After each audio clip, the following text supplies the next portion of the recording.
Thank you all for coming. We realized, this is somewhat of faux pas, we had a chalice lighting plan, but we don't have a chalice.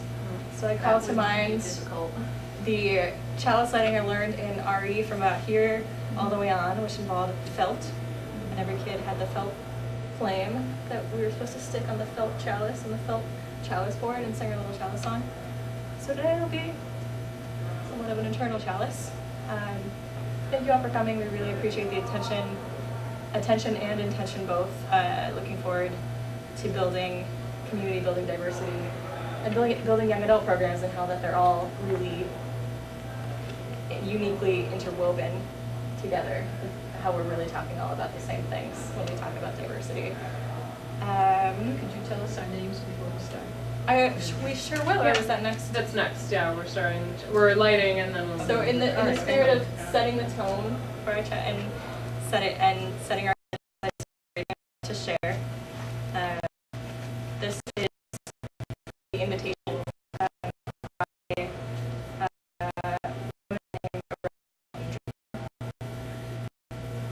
It doesn't push me. I want to know how old you are. I want to risk looking at the goal for love, for your dream, for the adventure of being alive.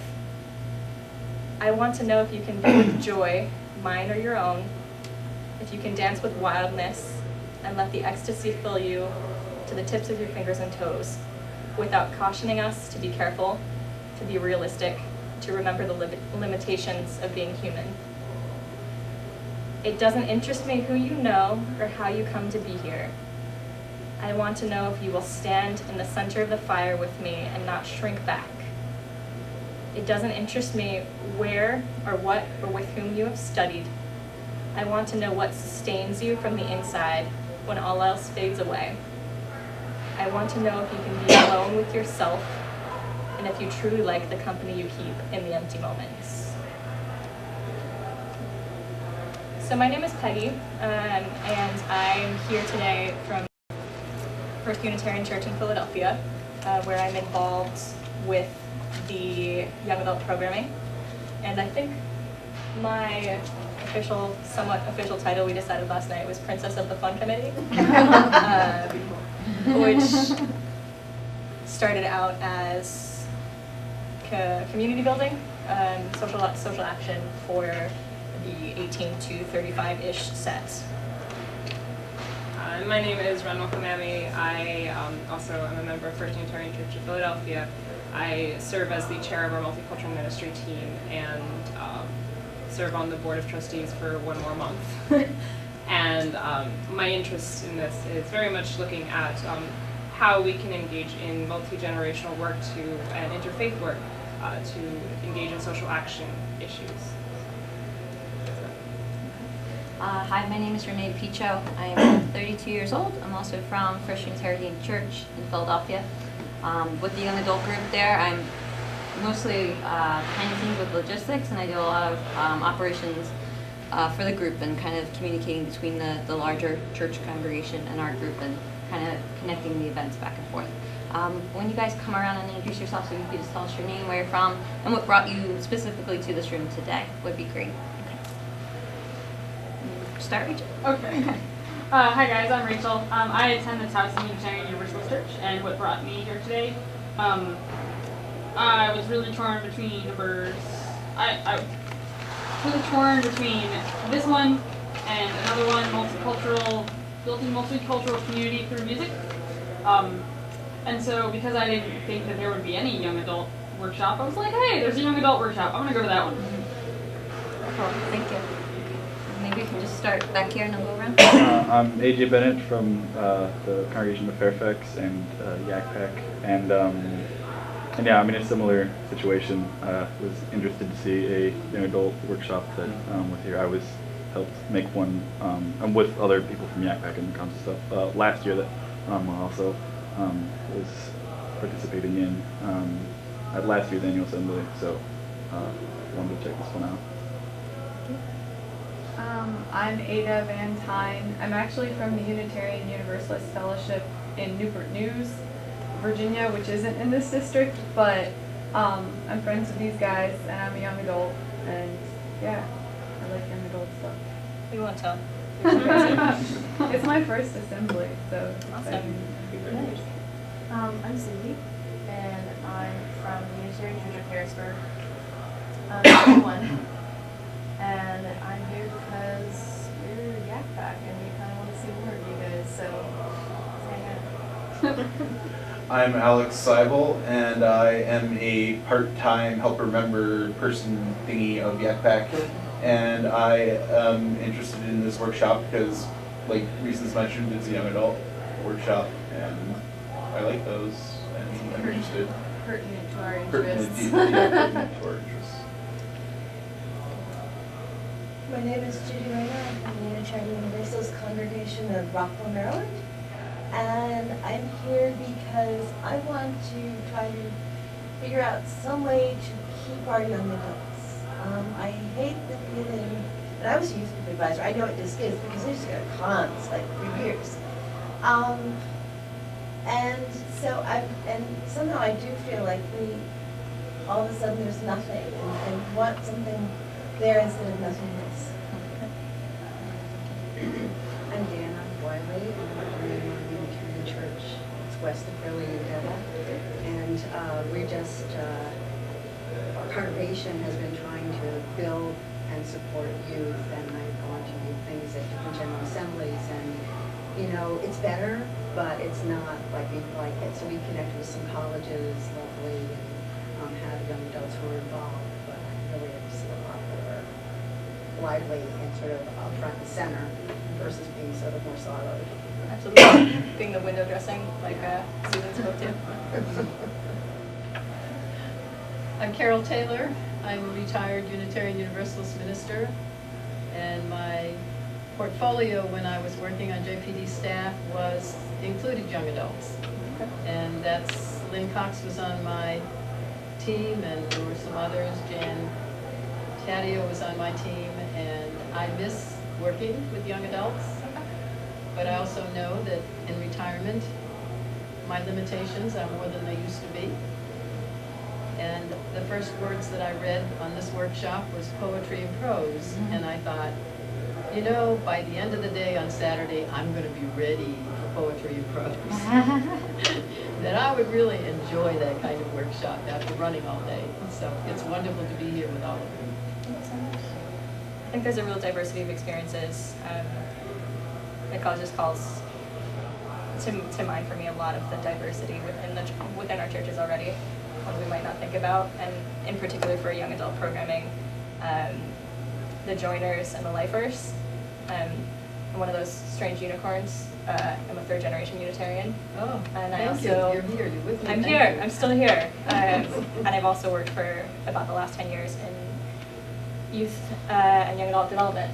So I come from a lot of different directions. I think the three of us all do, and all of you as well. And it all comes together. There's a place for all of it.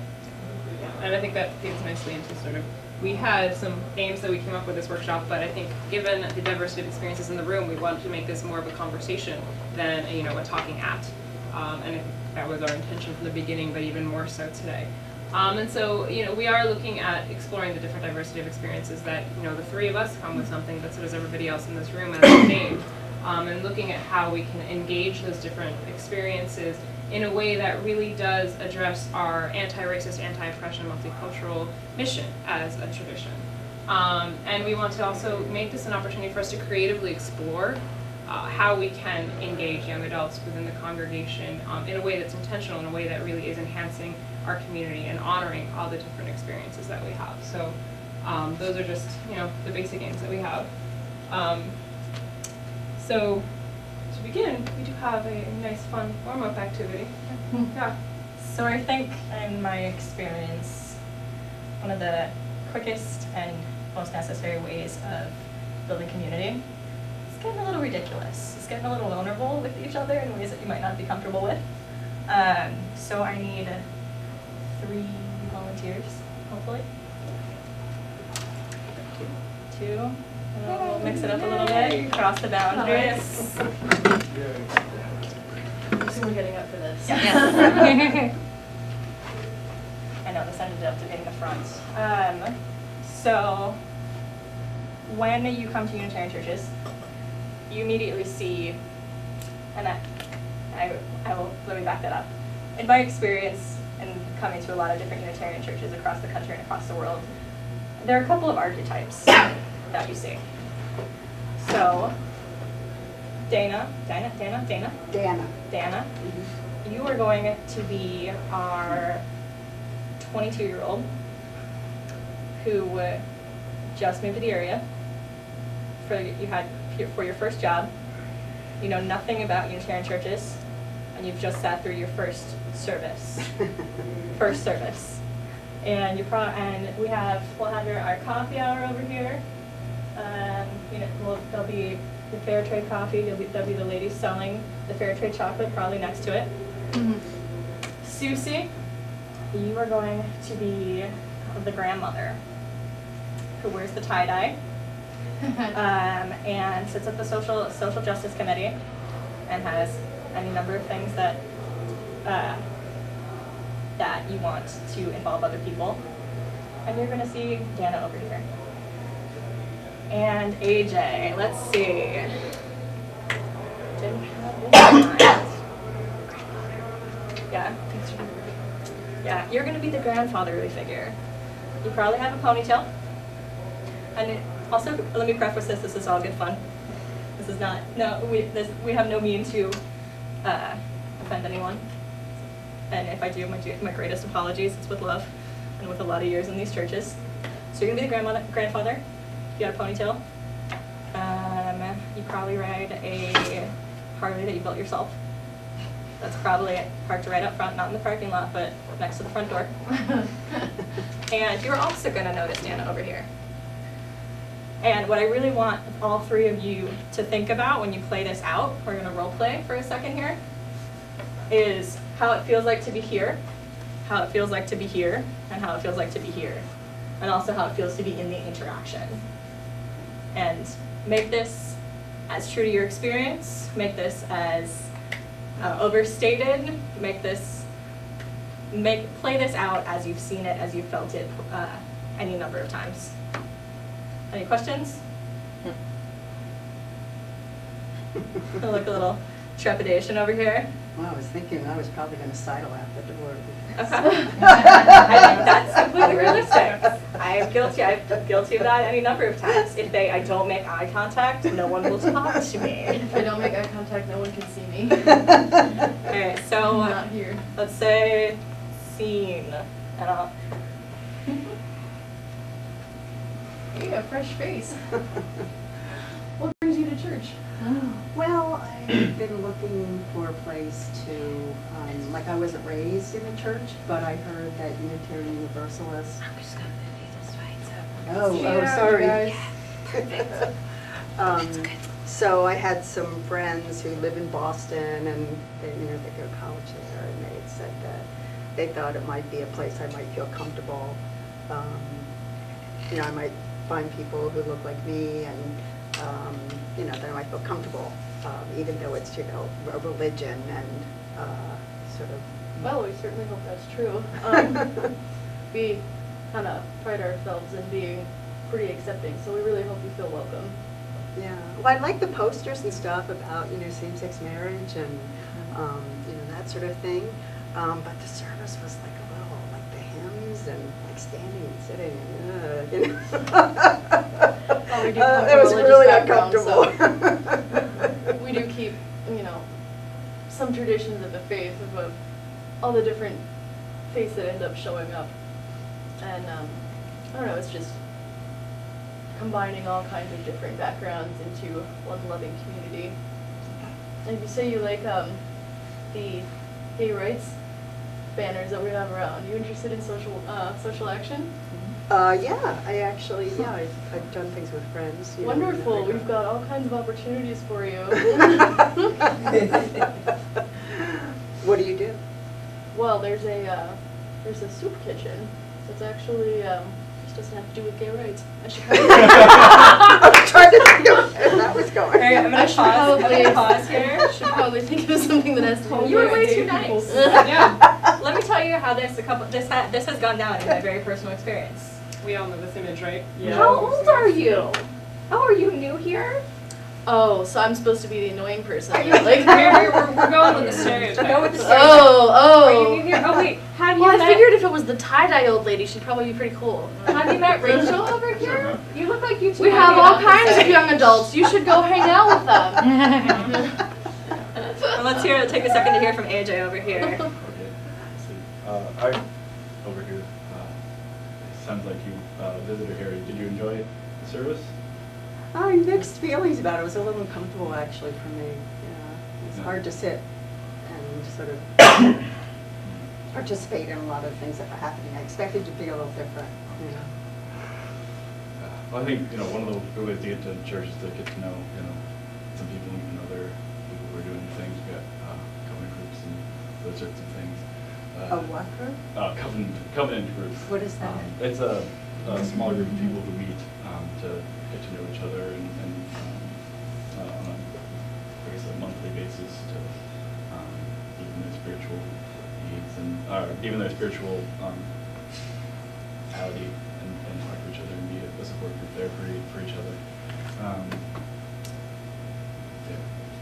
So what is it that you do? Or here's a question. No, where did you where did you go to college? Oh, I didn't go to college. You didn't go to college. What are you doing? What are you doing with No, your I life just, I'm then? just do Are you planning on going DIY to college? education. No, I homeschooled and Oh, yeah.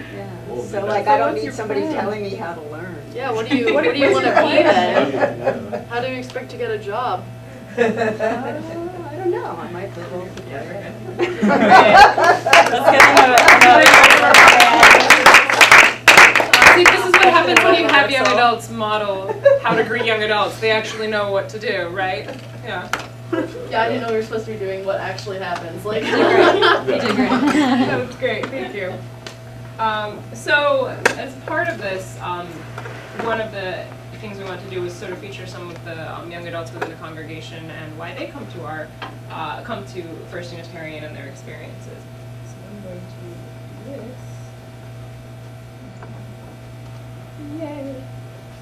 So Miles Davison, who some of you I think know, made this video.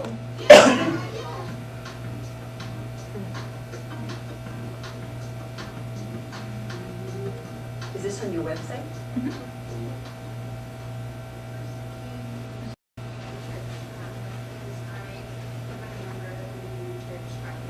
Before I moved, when I came to Philadelphia, I was looking to meet people and to get into a community, and I thought of the church.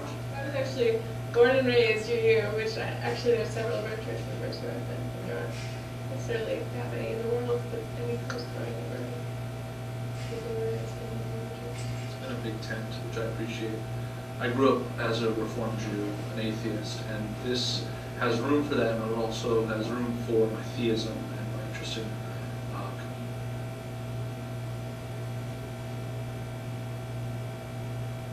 So I started attending the young adult group when I arrived in Philly in 2005. I didn't know anyone. And so within the first month I went to a potluck, and then they had a whole bunch of happy hours and more potlucks. And so I was able to get to know a lot of young adults through those social events, and that's kind of how I got more involved within the church.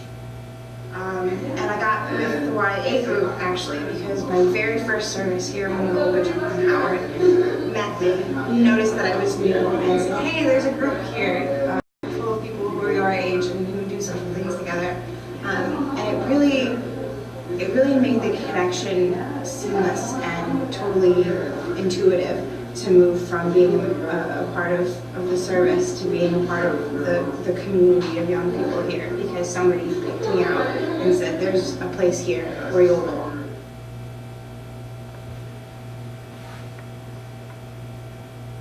The main thing that I found is the social acceptance.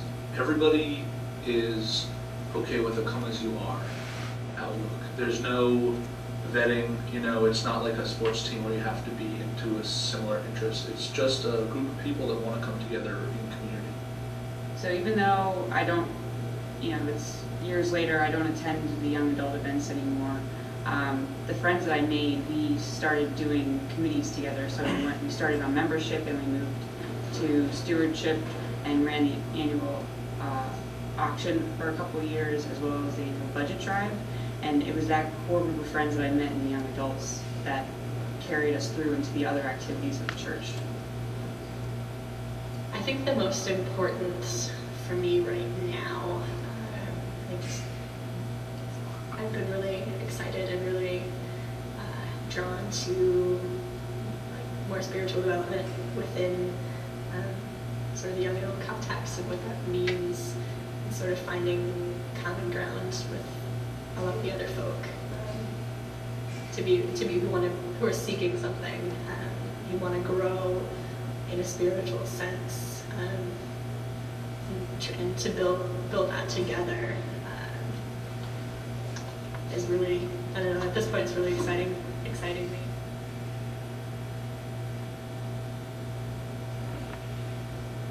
I'm 32, so I'm going to age out of the official young adult group at some point, and I'm looking forward to keeping that community going through time, and also bringing new people in, and letting it continue to be as vital as it is right now, by paying forward that acceptance and that spiritual orientation. Yeah. So thinking about aging out, how do you see your role changing as your role at the church changing? Well, recently we had a young adult group and changed it from 18 to 35, from 18 to 35 to 18 to 35-ish, and that was good for me. Yeah. But I think that there's a degree of stewardship that comes along with being older and trying to lead by example in terms of the kind of community that we're creating intentionally. I think more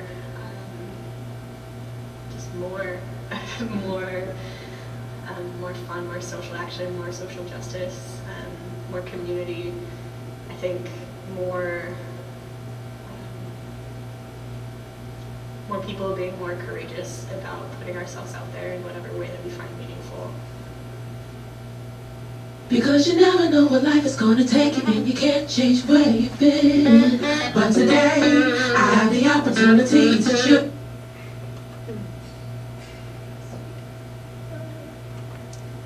Alright, so this portion in the interest of time, I'm going to make sure that it's nice and short. I am a seminarian, so I have to throw in some theory in here.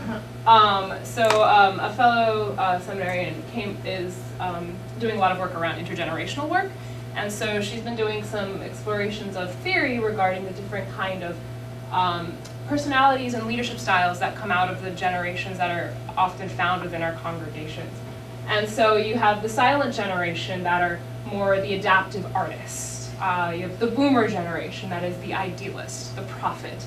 Gen Xers, who are more reactive to what's going on. And then millennials, which are typically, who are on the younger side of the young adults, who are the civics or the heroes. And what that translates into, in terms of leadership styles, are sort of how people will work with each other. So for example, the silent generation, so these are the more elderly members of our congregation, are more consensus-based. There's a lot of cooperation and sort of this sort of peacemaking style.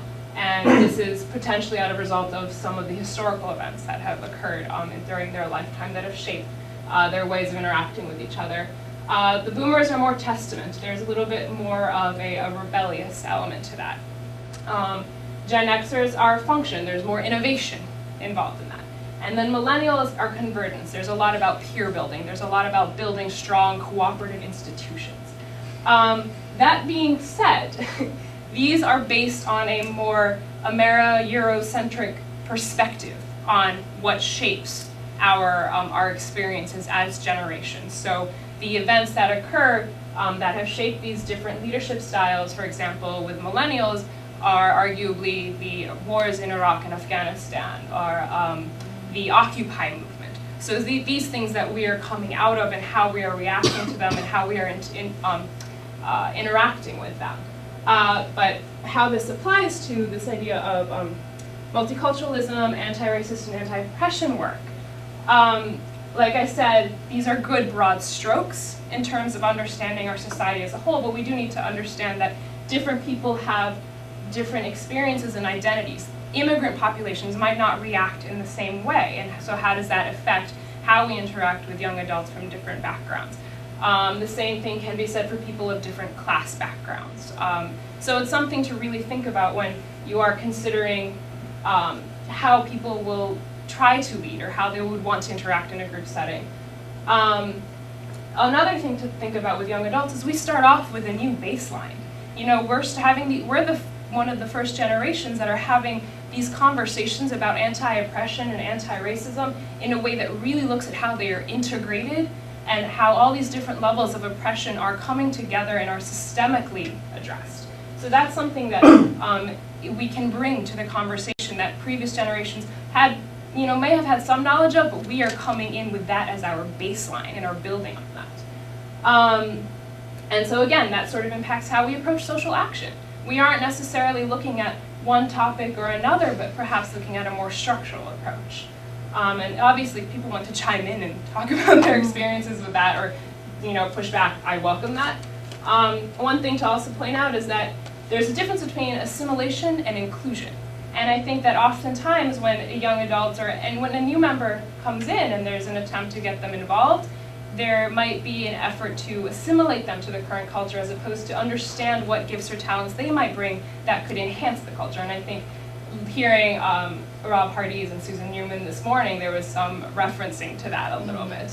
And then it's just, you know, understanding that what are the voices that aren't yet present within our communities and how can we create new methods to let them be voiced and, again, enhance the mission and the work that we're doing so that we are being anti-oppressive. We are allowing space for those voices to be heard. So that's the brief thing about generational multiculturalism.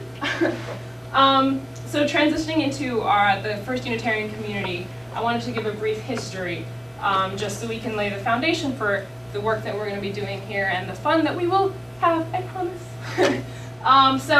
The history, just from the early 2000s, from 2005 to 2007, we had a really thriving young adult ministry. There were awards granted at the denominational level. We had a grant for a young adult coordinator. And in the next couple of years, we really saw some strong integration into the various programs of the church: worship, social justice, stewardship. You heard Eva talking about how she did a lot of work with the young adults that she met during that period. And eventually, we ended up not having that young adult coordinator and kind of disbanding the young adult group because there was such integration into the church. Unfortunately, what that led to was now there isn't necessarily a visible young adult presence because we don't have a solid base for us to come together, and so engagement kind of wavered. We didn't necessarily see a place where we could be together. So it sort of wavered, and then towards the end of this 2009-2012 period, it started to resurge as we need a space where we can hold ourselves and come to, you know, celebrate our own identities in that sense. And particularly in this past year with Reverend Nate, the minister serving First Unitarian, going on sabbatical, the young adult group launched in huge, huge ways. And so there's been a really strong young adult focused ministry that really has been fueled by new young adults wanting to find a place where they can have their voice and share their own talents. And what that's led to, not just within the young adult group, but also again within these other ministry teams. Our social justice ministry team has had some programming led by young adults, including the New Jim Crow Commonwealth book. Our multicultural ministry team, we've had Day of Dignity, it was young adult led, and we've had community partnerships that are typically led by the minister, led by young adults. So this has been a really great way for young adults to, interestingly enough, take advantage of a sabbatical and really and get engaged. So I will leave that over to Renee. Let me pass this out. Yeah, that would be great. Here, please, this one. So I'm just going to pass around. So something we did do, we got definitely reemerged right at the end of the summer in 2012. And what we did do is we heard Nate. How many of you liked the video, by the way? I kind of, well, they were my friends, so okay, of course. But great. Nate was mentioning that we reviewed our mission, and we changed it and tweaked it a little bit with a few words, but the main thing that we voted on and went back on twice was the age. And we didn't want people to feel unwelcome when they started to get closer to 35. I'm one of them people as well. So we went back and forth. Do we put ish? Do we make it older? What do we do? the majority of us definitely wanted to change it to ish. So now our current mission is, the mission of the Young Adult Ministry team at First Unitarian Church of Philadelphia is to provide a welcoming community for individuals 18 to 35-ish by cultivating opportunities for community building, spiritual growth, and social action.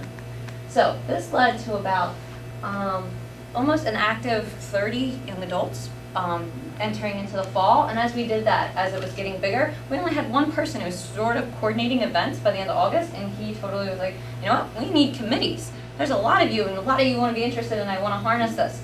So what you have in front of you, I actually have my other version of this. Where am I? Oh no, I'm good. I'm just on my wrong page. These are our committees and our group structure. And I just wanted to give you kind of more of the bullets. Up here is just the titles. For our group structure, we have four committees. Well, the first one is more the operations coordinator, which we call the octopus, because you just have your hands in everything. It's actually 2 people, and that's myself and another person named Pat Sanbois. And we do a lot of online communication. We really utilize our Facebook group, we utilize our church webpage, and we utilize a Google group. And that's how we communicate a lot of our events out. And that's also how people communicate to us. It saves a lot of kind of meeting in person. And then we do organize one quarterly meeting just for our young adult body. And we talk about things like the mission and what we want to accomplish for the year. Just skipping down, these are our 3 committees: community building, spiritual growth, and social action. So you can see here what these people kind of sign up for, and there's usually two or more people, whoever's really interested in these roles, and they are in charge of doing some monthly events that are really important to our programming. And if you come down the programming, YANG, which stands for Young Adult Night Gathering, is something that's been really popular, and this is actually from our last night's YANG here, where we cover a lot of in-depth themes together. We get together and we have informal conversations in a safe space where we know that we can be honest about what we want to talk about. It might relate to how we fall into the congregation. It might just totally relate to our own lives and where we're falling in our own path right now, our own journey. So last night we did art and spirituality. Other past themes are on your list here. We did ultimacy, depression, thankfulness, defining spirituality, creeds, inclusivity. So these are just some of the themes that we do. This is totally young adult led as well, and we usually host it at someone's house, so it's a safe space. Or if it's a theme that we feel like we won't be needing that safe space, we might go to a coffee house or something like that. Sometimes we go to the church as well, and you just have to make sure whoever's running or renting out space in your church is a member of the church. Not all of our young adults are members. We see this also as a way to kind of encourage membership, and we've been doing that as we're going along. We just had a complete kind of welcoming you and you last Sunday, specifically targeted at young adults, and we had a great turnout last weekend. It was about 15 people, young adults, mostly people who are not yet involved with our group, and then maybe 3 or 4 of them came last night to our event, 5 days later. They were really engaged, and we had a good presence there from our group too, so they can meet us who are doing these events already. Some things I didn't write on your handout that I just wanted to talk about too. We're very involved in the church potlucks. Whether attending or even sponsoring one every season. We definitely are involved in other areas from worship with the RE program. We have a young adult who does that. We like to usher, and I think it's a great way to get young adults involved in the church too. It's just really, once they're in, kind of getting them, it's like, would you like to usher with me next week? So we kind of mentor each other as we find the new ones, and we try and get them involved in these little things too. We definitely do a young adult brunch, and that's a monthly community event. And we usually just meet and go down to a restaurant that's really close to our church. It's a really great community building time. We don't really discuss any in-depth themes at that point, but we might promote other events, such as our retreat, which is coming up next weekend. This is the first time that we as a group are doing a retreat in, I guess, a few years. So we're still running that kind of meetings to organize that. But other events that we have done that are not as regular, we did an open mic fundraiser for the church. We did just some other social events, social action events. What else did I write down here? I'm sorry, I wrote a lot of notes on here. The tree, the urban tree. Yes, and we did the service day. I can't understand my notes. We also, our annual auction is coming up in 2 weeks, 3 weeks? I think it's next week. 2 weeks, yeah. Or 2 weeks, yeah. And you put the bid down, I think, or we volunteered.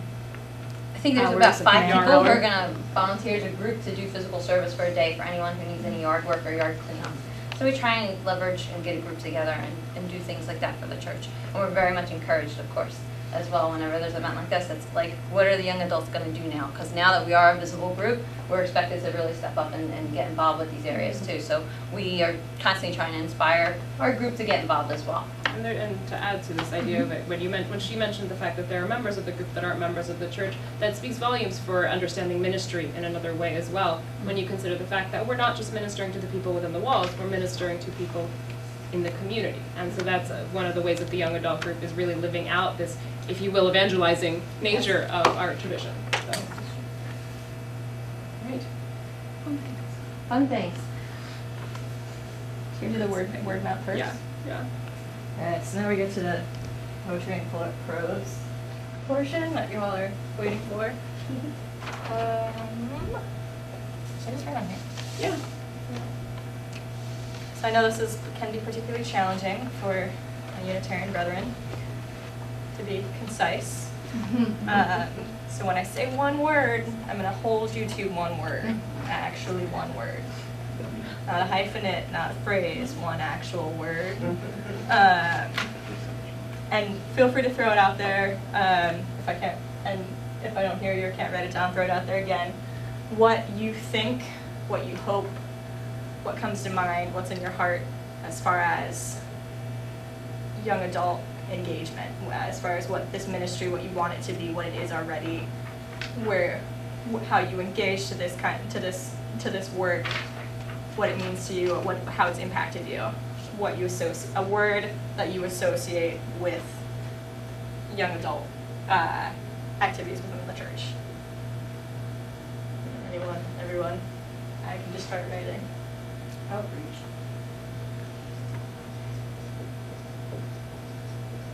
Open. Challenging.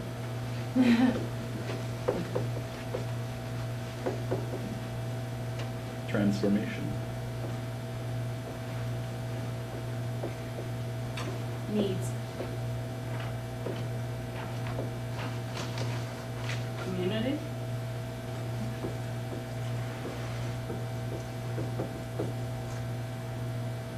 Authentic.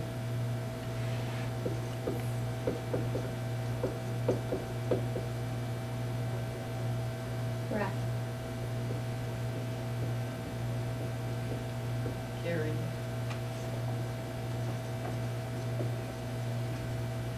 Involvement.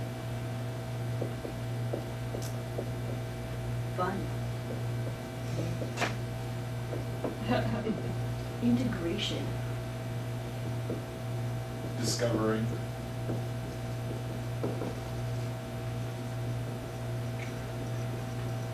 Inclusion.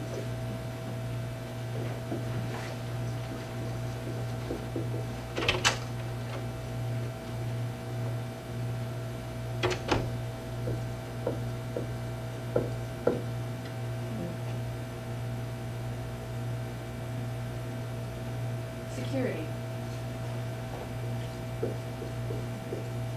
Family. Mission. Responsible. Support.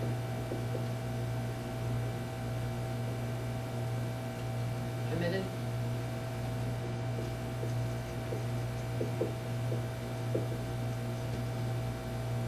Innovative. Keep laughing, Rachel. Cool. I was wondering if her hand was cramping up, which is why I was giggling. All good.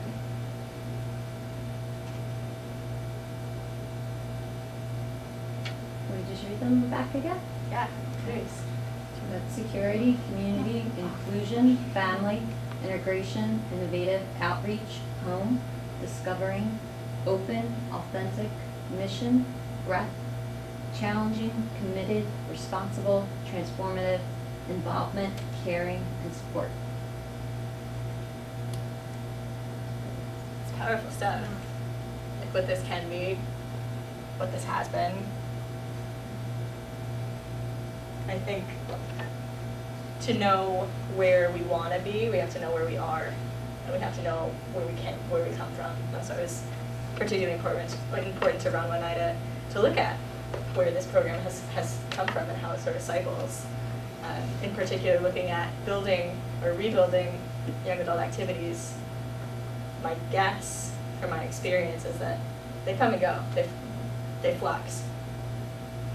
And then we have some poetry and some art activities here as well to strike the creativity as far as how you can take this home. Sure.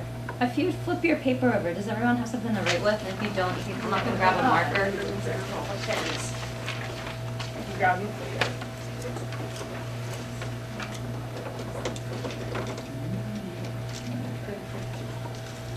You should grab a marker.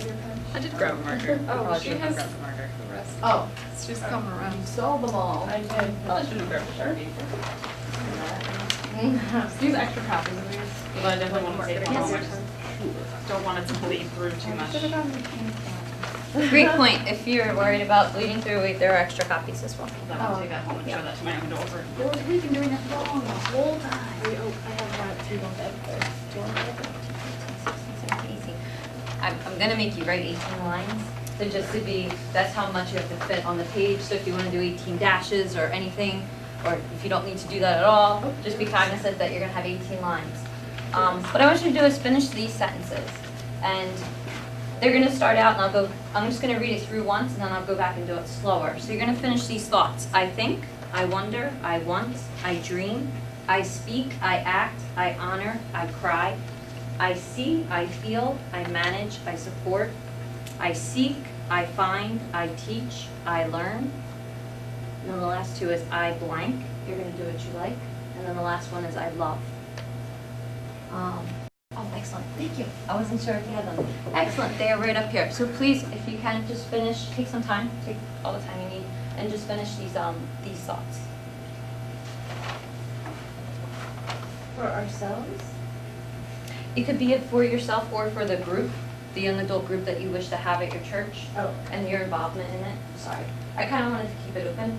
That was the idea behind this, is where do you feel, and this was something that we kind of skipped over, but where do you feel your group is now, and ideally, where do you want it to be? So where do you feel your group is now, where do you want it to be? That's kind of going to be your process.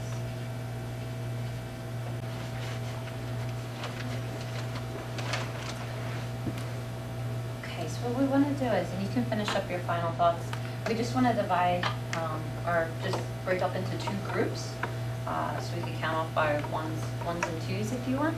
How many do we have? That would be great, actually. Kind of give us a nice mixed group. So could you start for us, AJ? 1. Okay. 2. Okay. Up here. 1. Okay. 2. Okay. 1. Good. 2. 1. 2. Okay. Excellent. So if we can bring all the ones maybe to this, your right, my left, and all the twos over to this side. When you get to your group, we're going to give you prompts in a moment, but we'd like you to share what you wrote if you feel comfortable. I think it would be a nice way for you to share what you just were thinking, and in our group time. Yeah, and so in our group time, we've talked briefly in terms of theory, and obviously you've seen a really strong model about a growing young adult group within the First Unitarian and the cycles it's gone through to get to where it is now. And so we wanted you to consider, what spaces that you can create or have already created to allow young adults to connect with one another. What resources are available within your community that, young adults can be a part of. We've mentioned a few in our conversations, and if there's any that are unique to your own community as well. What barriers might be present in terms of engaging young adults. If there's any contextual things to think about as well, where your community is centered, for example. And then just considering, basically, we'd like you to consider 2 concrete steps that your community can engage in to have more intentional young adult outreach and inclusion in light of these different contextual thoughts and barriers and strengths, obviously, as well within your community. So really 2 concrete steps that you can walk out the door and say, I'm going to do this tomorrow. Tomorrow's Sunday. You can do it tomorrow. Yeah. So if you wanted to break out, share what you've written, and then consider these different elements.